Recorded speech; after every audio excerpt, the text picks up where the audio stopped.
मी सीमास पुणेरी स्वादमध्ये तुमचं सर्वांचं स्वागत आहे। चला तर आज आपण घेवड्याची अशी छानशी चविष्ट भाजी बनवणार आहोत। सर्वात प्रथम आपण कढई तापायला ठेवली आहे। कढई तापल्यानंतर आपण त्याच्यामध्ये थोडंसं तेल टाकणार आहोत।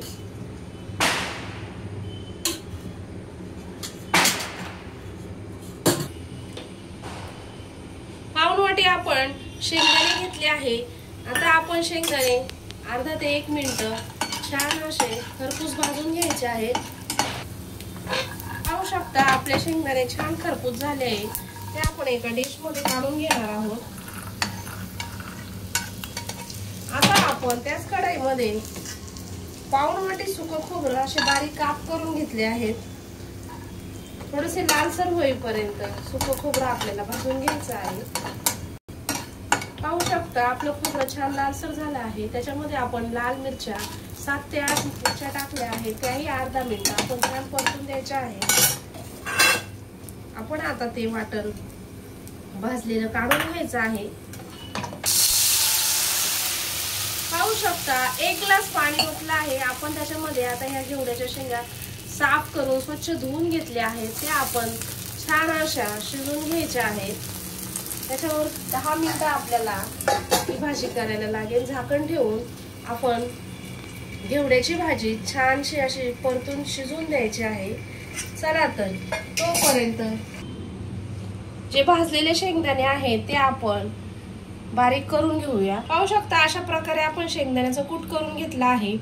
आता आपण जे खोबरं आणि मिरची चांगली लाल करून घेतली आहे, म्हणजे फ्राय करून घेतली आहे, त्याच्यामध्ये 9 ते 10 लसणाच्या पाकळ्या आणि भरपूर अशी कोथिंबीर घेऊन हे सर्व वाटण आपण थोडंसं पाणी टाकून छान असं वाटून घ्यायचं आहे।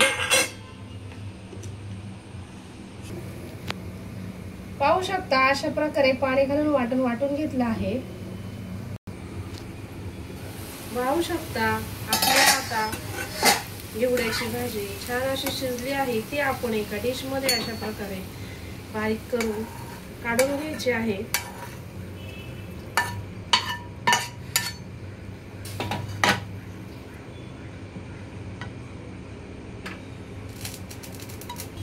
पाहू शकता आपण याच्यामध्ये थोडंसं तेल टाकणार आहोत। तेल टाकल्यावरती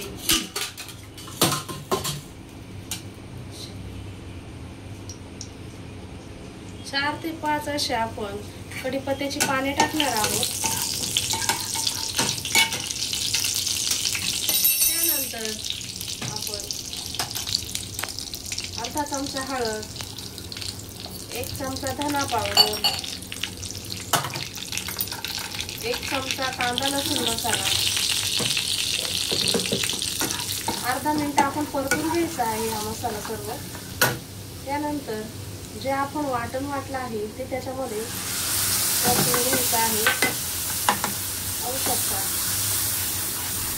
सर्व वाटण अर्धा मिनिट आपण छान असं परतून घेतलं आहे। आता आपण त्याच्यामध्ये जे उकडलेले घेवडे आहेत त्याच्यामध्ये आपण मिक्स करून घेणार आहोत। तर आपण चवीनुसार त्याच्यामध्ये 1 चमचा मीठ टाकलं आहे।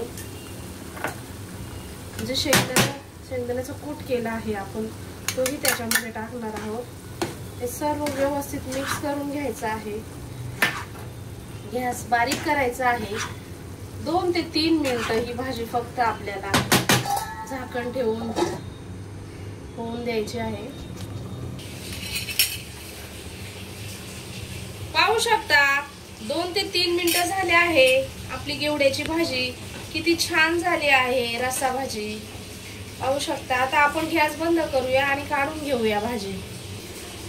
पाहू शकता आपली घेवड्याची पातळ भाजी किती छान झाली आहे। ती आपण चपाती संग किंवा भाकरी संग खाऊ शकता।